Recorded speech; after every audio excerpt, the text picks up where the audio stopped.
नमस्कार, capital TV की special story देख रहे हैं आप और मैं हूं आपके साथ परवीन शेख। देश में लोकसभा चुनाव के बाद अब कई राज्यों में विधानसभा चुनाव की घंटी भी बजने वाली है। लेकिन जैसे जैसे विधानसभा के लिए वक्त नजदीक आ रहा है, वैसे वैसे नेताओं के तेवर भी बदल रहे हैं। पार्टियों में खटपट की खबरें भी सामने आ रही हैं। लेकिन ऐसे में सबसे ज्यादा अगर किसी को लेकर चर्चाएं हो रही हैं तो वो है महाराष्ट्र। जिस तरह से महाराष्ट्र में रोज कुछ ना कुछ सियासी हलचल हो रही है, उससे साफ तौर पर अंदाजा लगाया जा सकता है कि इस बार महाराष्ट्र में कुछ बड़ा खेल होने वाला है। लेकिन कोई खेला होगा या फिर नहीं होगा, उससे पहले ही महाराष्ट्र में कुछ ऐसा हो गया है जिसके बाद सियासी बाजी पलटती हुई नजर आ रही है। क्योंकि अब नौबत यहां तक आ गई है कि उद्धव ठाकरे जैसे बड़े नेता को माफी मांगनी पड़ रही है। पर सोचने वाली बात यह है कि आखिर ऐसा क्या हुआ जिसकी वजह से उन्हें माफी मांगनी पड़ी। एक तरफ तो उद्धव ठाकरे के माफी वाले घटनाक्रम की चर्चाएं तेजी के साथ हो रही हैं, तो वहीं दूसरी तरफ संजय राउत का एक बयान ऐसा आया जिसने सियासी गलियारों में एक नई बहस छेड़ दी है। तो क्या है कुछ पूरा मामला, सब कुछ आपको हमारी इस स्पेशल स्टोरी में बताएंगे। महाराष्ट्र की सियासत में उस वक्त हड़कंप मच गया जब खबर सामने आई कि उद्धव ठाकरे ने माफी मांगी है। अब ऐसे में सवाल उठने लगा कि आखिर उद्धव ठाकरे ने किससे और क्यों माफी मांगी, और आखिर ऐसी क्या नौबत आ गई कि उद्धव ठाकरे को माफी मांगनी पड़ी। दरअसल शिवसेना यूबीटी पार्टी प्रमुख उद्धव ठाकरे की मौजूदगी में 12 जून को शिवसेना भवन में राज्य भर के 288 विधानसभा संपर्क प्रमुखों की बैठक हुई। इस दौरान उन्होंने मुख्य रूप से विधानसभा संपर्क प्रमुखों से जानकारी ली। उद्धव ठाकरे ने इन सभी नेताओं से एक हफ्ते के भीतर अपनी अपनी विधानसभा रिपोर्ट सौंपने के निर्देश दिए। साथ ही साथ उन्होंने लोकसभा चुनाव के लिए पार्टी कार्यकर्ताओं का आभार जताया। साथ ही साथ कहा कि आप लोग राज्य में लोकसभा चुनाव जीत के सूत्रधार हैं। उद्धव ठाकरे ने कार्यकर्ताओं को साफ निर्देश दिया कि अब विधानसभा चुनाव तक किसी को छुट्टी नहीं मिलेगी। साथ ही साथ उन्होंने खुद विदेश दौरे के लिए छुट्टी लेने को लेकर माफी मांगी। अब उद्धव ठाकरे ने कहा कि मैं छुट्टी पर गया था, मैं इसके लिए आपसे माफी मांगता हूं। उद्धव ने संपर्क प्रमुखों से कहा है कि रिपोर्ट में विधानसभा के लिहाज से पार्टी की ताकत, संगठनात्मक ढांचा, लोकसभा चुनाव के नतीजों में विधानसभा में मिले वोटों के आंकड़े शामिल किए जाने चाहिए। ये रिपोर्ट विधानसभा के संपर्क अधिकारी को सौंपनी होगी। महाविकास अघाड़ी में विधानसभा की उन सीटों पर शिवसेना ठाकरे गुट चुनाव लड़ेगा जहां पर उसकी ताकत है। भले ही चुनाव महाविकास अघाड़ी के नेतृत्व में लड़ा जाएगा, लेकिन पार्टी प्रमुख उद्धव ठाकरे ने अपने विधानसभा संपर्क प्रमुखों को 288 सीटों पर तैयार रहने का निर्देश दिया है और मजबूत करने के लिए यहाँ पर संगठन को मजबूत करने की हिदायत दी है। इसके साथ ही लोकसभा चुनाव रिजल्ट के बाद महाविकास अघाड़ी में चल रहे विवाद के दावों को शिवसेना प्रमुख उद्धव ठाकरे ने खारिज किया है। उन्होंने मुंबई में कहा कि महाराष्ट्र विधान परिषद चुनाव में उम्मीदवारों को लेकर एमवीए में कोई मतभेद नहीं है। आपको बता दें कि कांग्रेस की महाराष्ट्र इकाई के अध्यक्ष नाना पटोले ने कहा है कि गठबंधन सहयोगियों से बातचीत किए बिना उद्धव ठाकरे ने नासिक शिक्षक निर्वाचन क्षेत्र से उम्मीदवार की घोषणा कर दी। क्या है पूरा विवाद? दरअसल नाना पटोले ने कहा कि कांग्रेस ने नासिक शिक्षक निर्वाचन क्षेत्र के लिए संदीप गुलवे के नाम को अंतिम रूप दिया था और ठाकरे को इसकी जानकारी दी थी, लेकिन बाद में उन्होंने बिना किसी चर्चा के गुलवे को शिवसेना यूबीटी में शामिल कर लिया और उन्हें अपना उम्मीदवार बना दिया। महाराष्ट्र में 4 विधान परिषद सीटों पर, जिसमें मुंबई स्नातक, कोकण स्नातक, मुंबई शिक्षक और नासिक शिक्षक निर्वाचन क्षेत्र के लिए साल में 2 बार चुनाव होने हैं। इन सीटों के लिए 26 जून को मतदान होगा और 1 जुलाई को यहां पर नतीजे घोषित किए जाएंगे। इसके साथ ही मणिपुर पर बयान को लेकर भी सियासी हलचल तेज है। महाराष्ट्र के पूर्व सीएम उद्धव ठाकरे ने कहा कि मुझे देश के भविष्य की चिंता है, एनडीए सरकार के भविष्य की नहीं है। उद्धव ने साथ ही पूछा है क्या आरएसएस प्रमुख मोहन भागवत की मणिपुर के हालात पर टिप्पणी के बाद पीएम मोदी मणिपुर का दौरा करेंगे। उन्होंने जम्मू कश्मीर में आतंकी हमलों को लेकर भी सरकार को घेरा। उद्धव ने कहा है कि किसकी जिम्मेदारी है, अब की बार वाले कहां हैं। मोहन भागवत ने मणिपुर पर 1 साल बाद बयान दिया, अब मोदी अमित शाह वहां जाएंगे। 370 की सच्चाई हमने पहले ही भी आपके सामने रखी थी।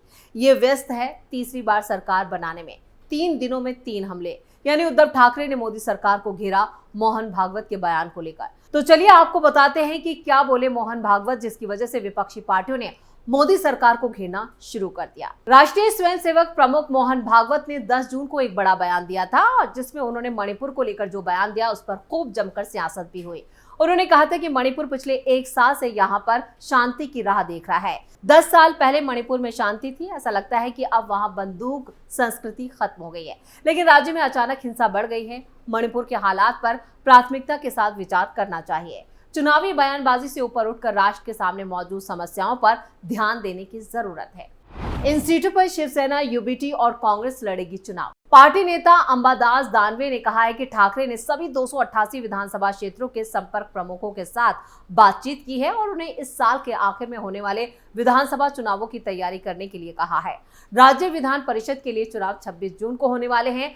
महाविकास आघाड़ी के 2 घटक दलों द्वारा यहाँ पर अंतिम रूप दिए गए और सीट बंटवारे के मुताबिक शिवसेना यूबीटी जो है वो मुंबई ग्रेजुएट निर्वाचन क्षेत्र, मुंबई टीचर्स निर्वाचन क्षेत्र और नासिक टीचर्स निर्वाचन क्षेत्र से चुनाव लड़ेगी, जबकि कांग्रेस कोंकण ग्रेजुएट निर्वाचन क्षेत्र से चुनाव लड़ेगी। शिवसेना यूबीटी के अनिल परब और जगन्नाथ अभयंकर मुंबई ग्रेजुएट और मुंबई टीचर्स निर्वाचन क्षेत्रों से मैदान में है।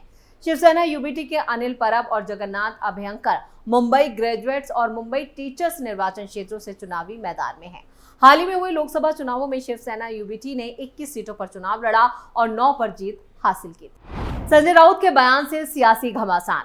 महाराष्ट्र की राजधानी मुंबई में 12 जून को शिवसेना यूबीटी कार्यकर्ताओं की एक बैठक हुई थी, जिसमें संजय राउत भी पहुंचे थे और इस बैठक में उद्धव ठाकरे भी थे। संजय राउत ने कहा कि आने वाले 3 महीनों में राज्य में सरकार बदलने वाली है और नई सरकार का सूत्र उद्धव ठाकरे के हाथ में होगा।